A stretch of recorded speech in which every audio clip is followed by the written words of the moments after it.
So welcome to another episode of the RevOps Lab. We are here with Philip, and our guest today is Eric Portugal-Welsh. I hope I pronounced this correct. Eric, warm welcome. Yeah, thank you. Happy to be here. Yeah, I mean, we had a fantastic chat a few weeks back, and I'm so happy to go into this episode today. Today, we talk about hiring the RevOps team. You've recently grown the team from, I think, 2 to 7 folks. And I think we all know the memes, RevOps team of 1, which is probably one of the hardest jobs in the world. But yeah, today we want to go through organizational design, sourcing, selecting, and then obviously the onboarding and also how to lead those teams and make them successful. And I think there's a lot of nuggets you will share with us and the audience. So yeah, super excited about this. But before we dive into that specific topic, who are you? What do you do? Yeah, well, thanks for the introduction. Yeah, my name is Eric Portugal-Welsh, like the country and the nationality, but neither Portuguese nor Welsh. I work at a company called Deputy. We are a shift management platform. We're founded in Australia, global company now with about 450 employees, and my numbers are correct, about 100 of those are in some go-to-market function. We have, and like you said, I started, it was actually a team of 3. We've grown to a team of 7 over the last 13, 14 months that I've been here. And it's been an exciting, wild ride. We have a lot more growth coming this next year. Probably some more hires on the team to support different functions. And yeah, it's interesting. I'm really happy to talk through this today because everything you see on LinkedIn in any of the RevOps groups, it's RevOps team of 1. And so I'm excited to talk through this topic today. Yeah. I mean, as a founder who started a few companies, this is one of my passion topics, as Philip would say, because obviously I think anyone who's read From Good to Great, knows how important people are. And I think it's this cliche thing to say, but everybody who's worked with the most amazing people in their career will always remember those people and would love to work with them again. And I think it's just something that is extremely hard to achieve and requires a lot of rigor and focus to actually get it right. So let's maybe dive in with so you started as a team of 3, you went to 7 folks, right? How did you think about organizational design? How many open recs did you have when you started?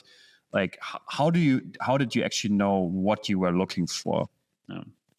Yeah, so I came in and I spent the first month or so just as everybody should do, which is just getting the lay of the land, not making any decisions, talking to the team, figuring out what was happening and what the previous leader's plan was. That part was easy because there was no previous leader. The previous leader had been out of seat for about a year when I started. And so when I started, we had 2 people sitting in a sales operations function and 1 person in marketing ops, which immediately it didn't throw up red flags, but we weren't supporting the entire go-to-market or revenue operation functions. We're missing customer success. A lot of organizational change at leadership level happened when I started as well. And I ended up not starting off reporting into our revenue function and then moving over to our customer team function. So I pivoted my focus to the customer team pretty early on, and we determined that we needed somebody sitting in customer success, customer team operations pretty immediately. So that was the first rec I opened and hired. And luckily, I came in closer to the back half of the year, and we were able to put in kind of a dream list of positions that we wanted to hire for. That included more support on the marketing operations side. I think everybody who's ever worked in marketing operations knows that that's never a one-person job. And we have actually quite a large marketing team with about 25 or 30 people. So the lead marketing ops manager that we had was stretched pretty thin. And being a global team, it was really difficult for her sitting in the US to support Europe and Australia and the US at the same time. So from there, I just created a wish list of every position that I would possibly want. And I believe it was actually 10 additional roles.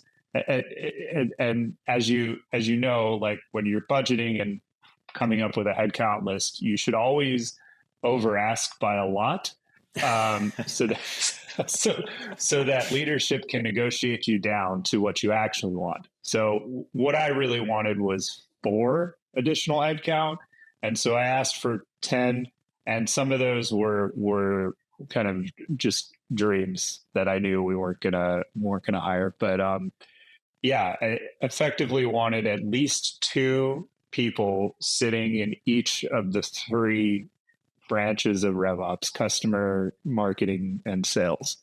And so that was effectively what we got in the headcount plan for this year. And how did you come up with this? So I think this is like already interesting. So you're basically saying, okay, hey, we have these different departments, like functions that take care of different parts of the revenue generation. So like the more like the top of funnel stuff, then more like the actual like conversion, and then the right side of the bow tie, and so on.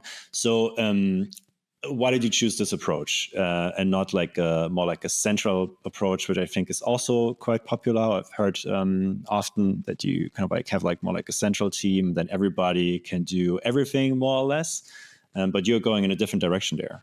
Why? So we started in a different direction, and we actually have kind of moved more into a hybrid approach where we have specialists on the marketing operations team.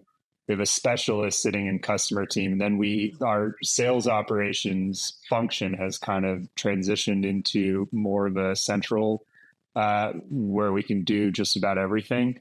And what we did is we hired a person in our UK, our EMEA team, to sit as that generalist specifically for EMEA.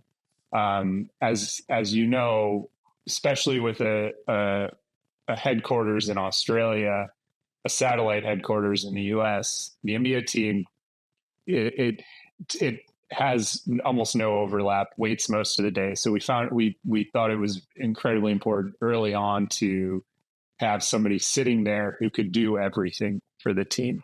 And that was really important.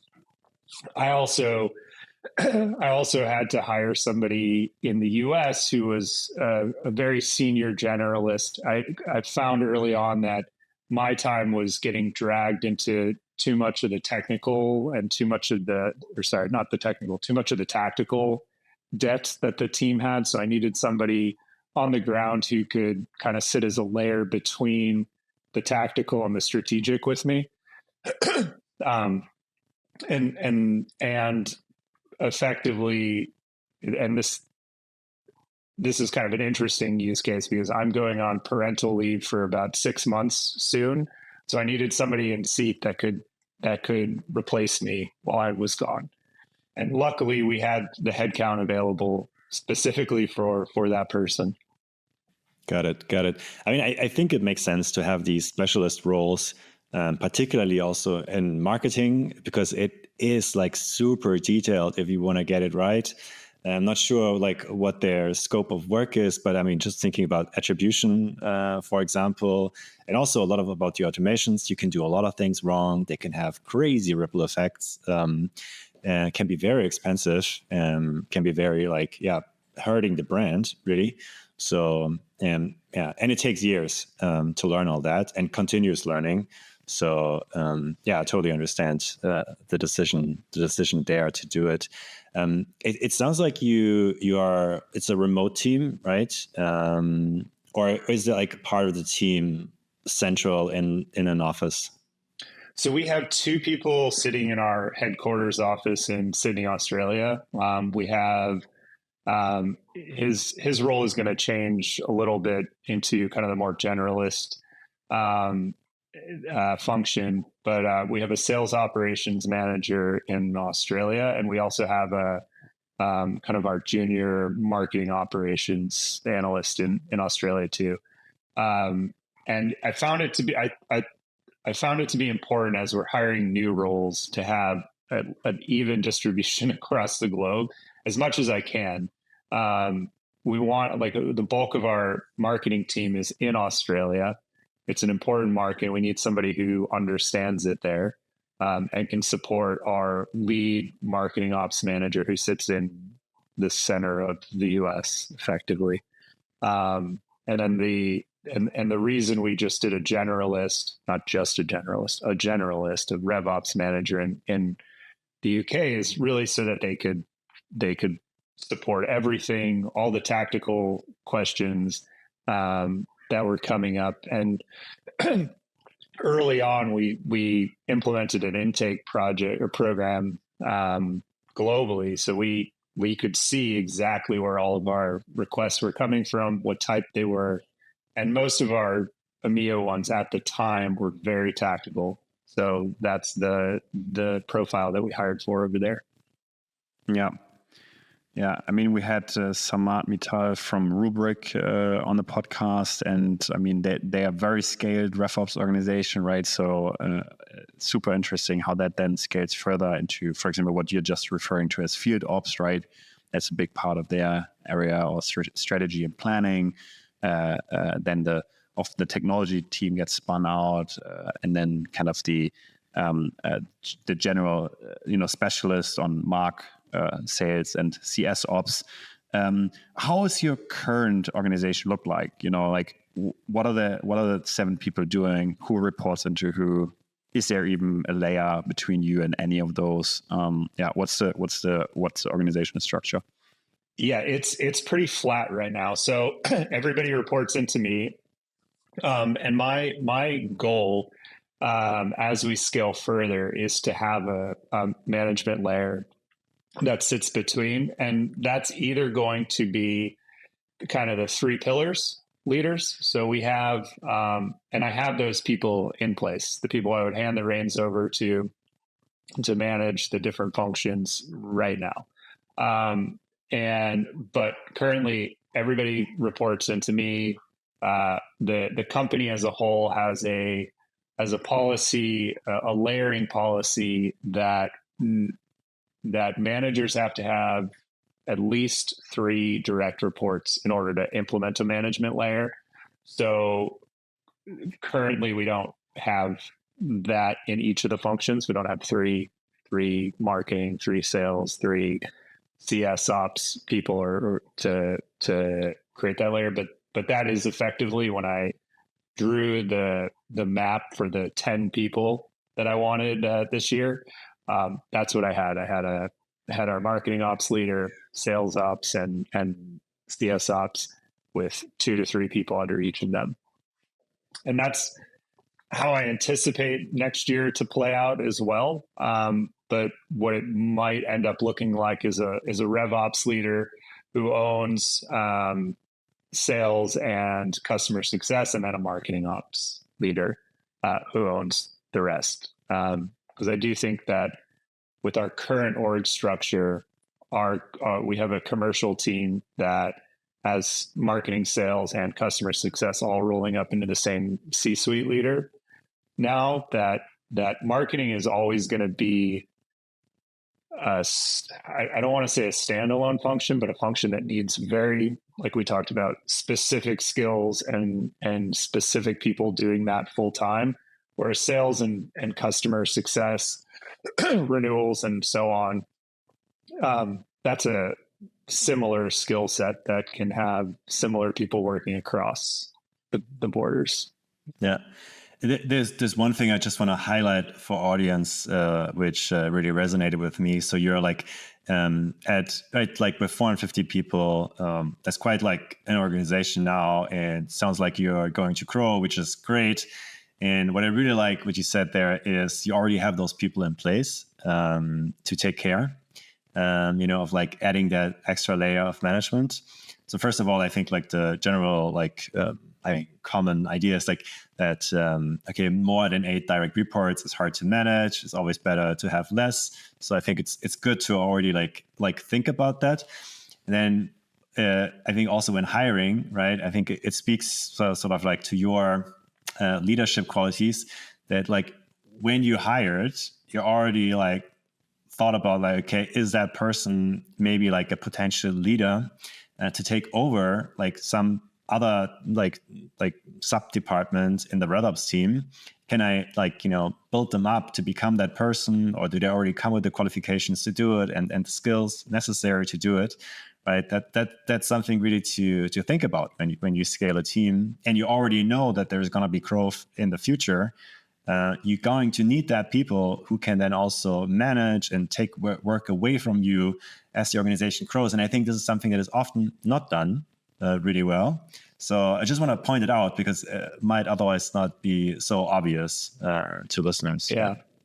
Yeah, no, that's a great point. And the RevOps leader that we hired, who's effectively going to take over for me when I go on leave, within the first couple of weeks of him starting, it so much came off my plate. It was amazing. I was able to think. I was able to think through the day and not be buried in the weeds. And having those people, those leaders in place already for the future, it creates a great thought partnership across the team. I don't feel like a manager of these people. I feel like like I said, a thought partner and just like a coworker, a colleague with them. It's great. So I have one thought and then one more question. So thought, like something I wanted to point out is how deliberate you basically make those decisions of the org design, right? Okay, we have a team in Australia. We have a big market in Australia. We have a team in EMEA. They need support. They are all on their own. But then we have the different functions, and you have to bring those things together, and it matters a lot, right? And so like basically building, high quality teams always starts with like, what are you actually looking for? How should that be structured? And that changes over time, right? Second thought here, also really like this distinction between marketing and then, all things like pipeline management and so basically sales side and CS side. I think it's actually quite interesting, and it triggers further up, right? Like kind of what does the C-suite look like, and what, what's the roles and responsibilities of the CMO, CRO? Should CRO run marketing, own marketing or not, right? Like, is that then a true CRO? And like in my mind and the way we think of, for example, CS, that is a lot closer aligned to actually sales than the marketing side, right? I think the barrier between marketing and sales is a lot deeper than sales and CS. And I would argue that CS should think a lot more like sales. And big fan of Daphne Costa-Lopez from HubSpot. We had her on the show, and we talked about that as well, right? Like, how do you actually run CS as with like a strong, CS qualified opportunities, pipeline management, forecasting, right? Just something that is really interesting. Okay, enough thoughts. Let's stay on this topic. So you mentioned you found somebody who was amazing, took a lot of work from you, and could be a potential successor even. Like, how do you find those people, right? How do you source those people? Well, that one was relatively easy because he was already in my network. When I posted, we posted this role on all the standard job boards and met with our internal recruitment team to go over the profile, needing somebody who had leadership experience, but was looking for an IC role for now. Somebody who wasn't afraid of getting into the weeds, into the tactical bits. And this particular person really just fell from the sky because he was in my network. We had worked together previously. He was sitting in a director level role in a systems on a systems team at a much larger company, and really wanted to make the transition back to an IC role. And I don't want to he did pat myself on the back because he literally said, "I just want to come work with you." So, which I don't know why he'd want to do that, but just a little self-deprecating there. But while we were looking, before Jay ended up reaching out to me, I mean, we were looking for that profile. I think a lot of people that I've talked to in RevOps who become leaders, who become managers, miss doing the actual work. They miss getting their hands dirty and digging into the weeds and the questions and the business problems day to day.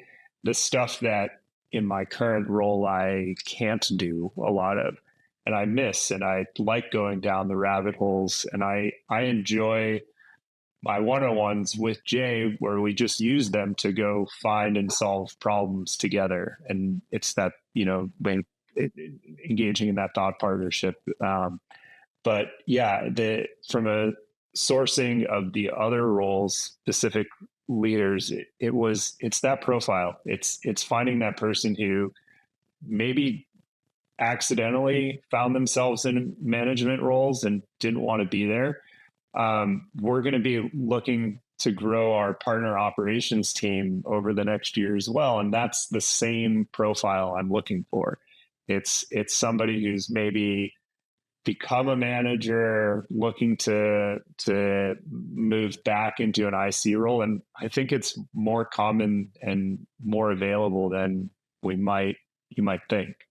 You see it in sales all the time. You see sales managers or directors taking that first or second role in management, going, I don't want this. I enjoy selling, not managing people.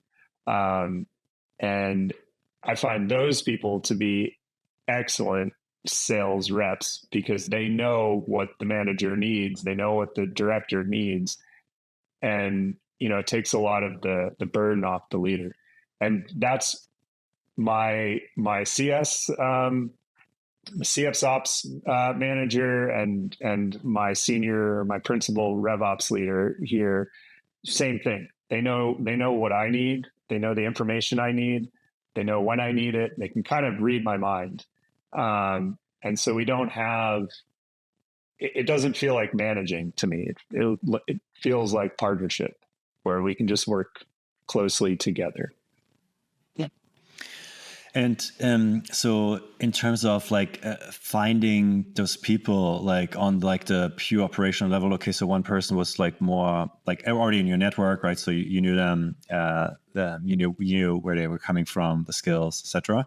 Then for other people, is it something where you try to partner up really well with your HR team? Are they doing the recruiting? Do you go to LinkedIn and just search yourself and start writing to people? Or do you work with external recruiters? Curious, because from personal experience, whenever I was in a management role, I always loved sourcing myself, because I always believed that I knew it a lot better than the HR department, which, quite frankly, I think is true, right? Because I know who I'm looking for, but it's not always easy to do it.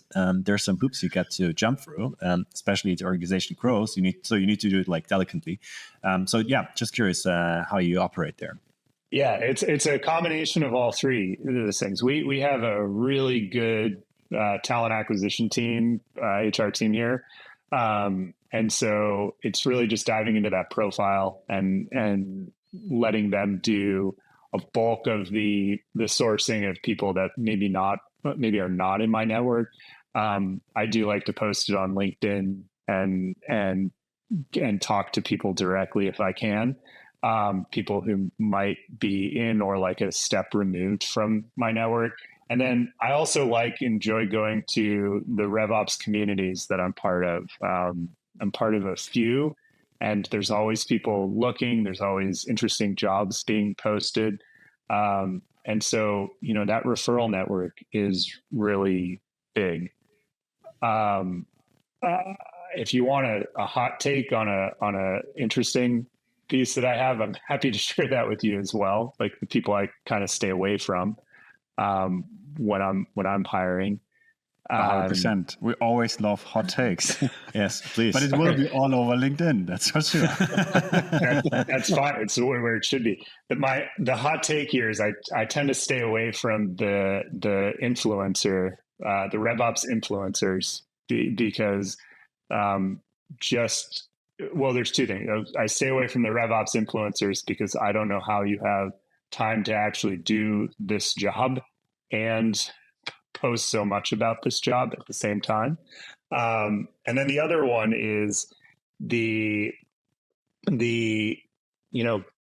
have to look, and this is conversations we have with our sourcing teams and myself, is you have to find somebody who has experience at or above the company level we're at right now. So, but that has to be ceiling. Like the state deputies in right now, we're scaling. We need people who have been here and have experienced this kind of growth before. The profiles we're really not looking for are the people who have spent their careers at Google, Microsoft, LinkedIn, Amazon, because they're not going to have the same level of urgency that we need to get things done, as quickly and sometimes rather chaotically. I feel comfortable saying chaotically because every RevOps leader in my network feels like their days as chaotic, if not more so, than mine.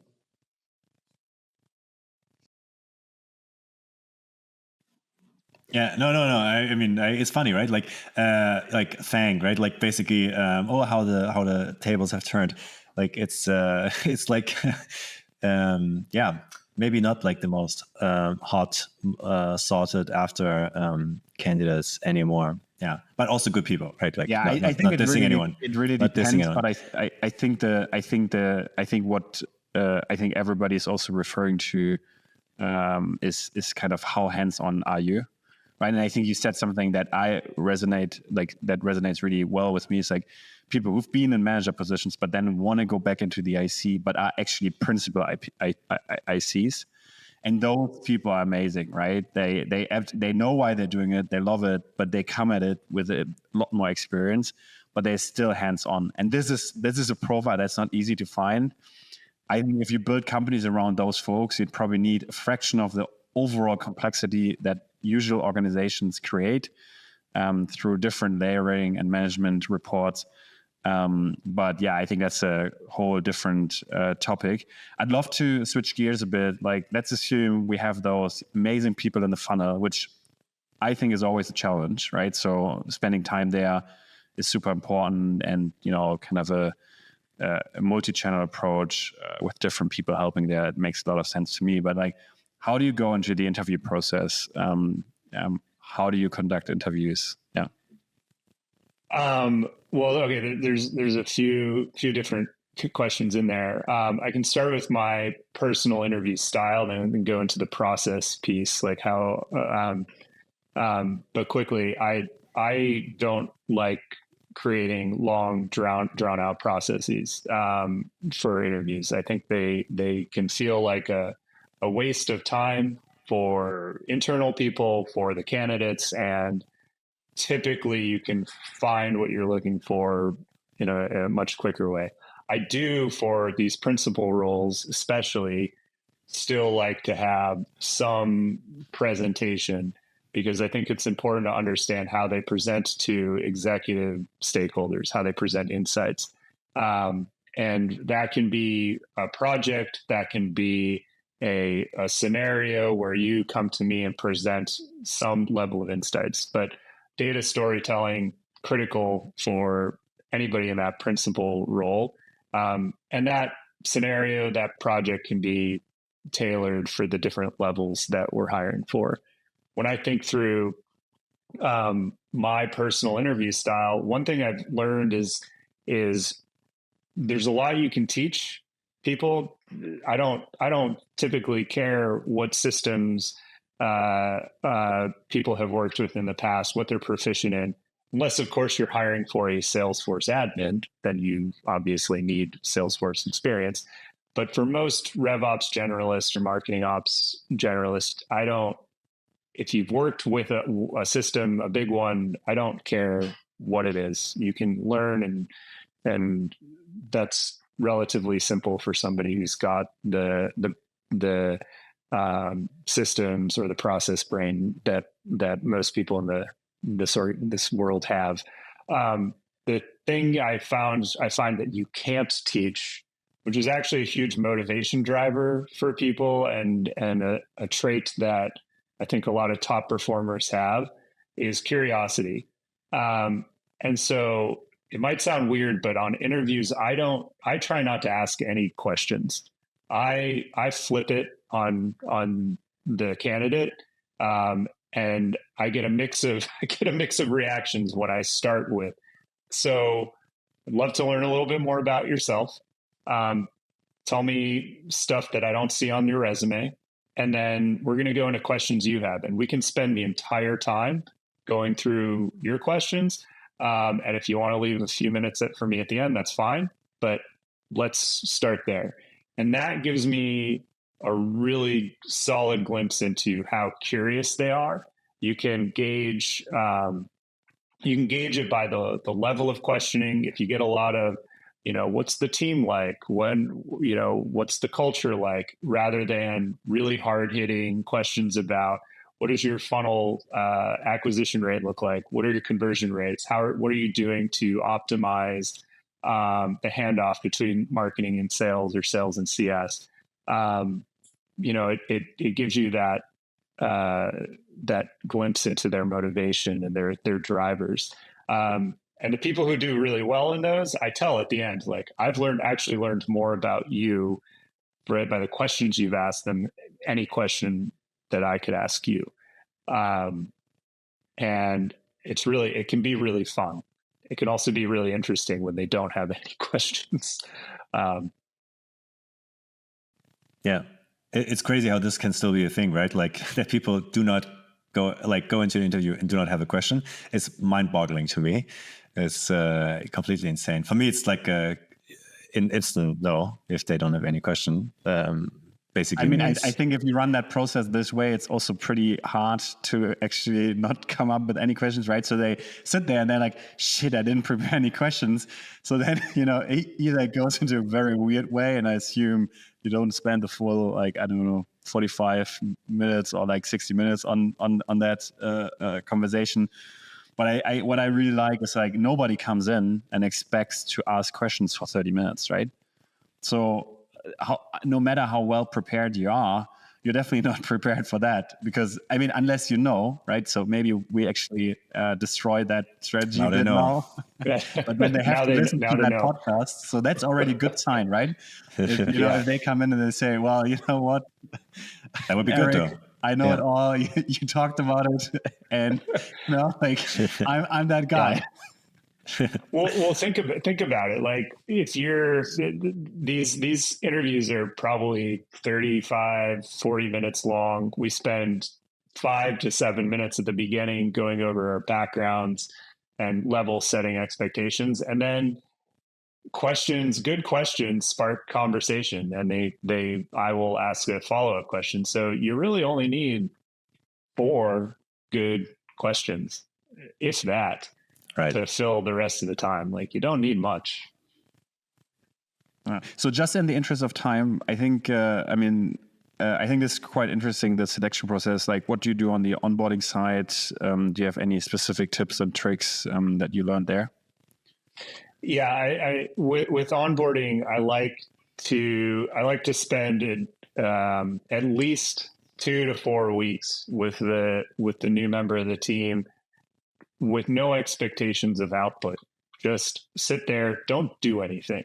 Like, it's going to be uncomfortable to not feel like you're producing, not feel like you're participating, but just listen. I know it gets said a lot, I know, but it is the most valuable piece of onboarding. It's listening, and you can couple that with ask the stupid questions. There aren't stupid questions, but ask the prodding questions.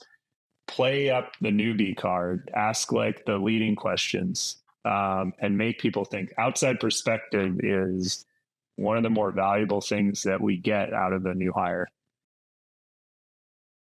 Yeah, this is so true, right? Like, definitely always have like these check-in interviews scheduled after 2 weeks, after a month, after 2 months, 3 months, and ask them like, "Hey, what do you think about this company? Like, like what are the things you would change?" And can be so revealing, and you can learn so much, and just also be reminded about like, "Oh yeah, actually, this is like a pretty terrible process we have here." Just like, because you get used to it, right? And then new people can be really helpful.